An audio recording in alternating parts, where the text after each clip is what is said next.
در امتهای قبلی تا امت عیسی علیه السلام دو قسم سجده بود. یکی سجده احترام بود. سجده احترامی بود که مثلا یک نفر میره سر خدا بر یک کس خم میکرد، فهمیدین؟ این سجده احترام میگفتن، به بزرگا میکردن. و یکی سجده عبادت بود که فقط برای الله میشد.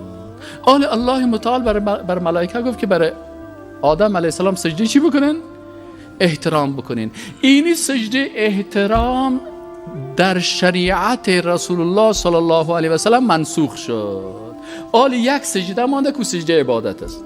ما سجده احترام نداریم. چرا رسول الله صلی الله علیه و سلم میگه اگر سجده احترام وجود می داشت، ما برای خانم ها میگفتم برای شوهرای خود به خاطر احترامشان برشان چی بکنن؟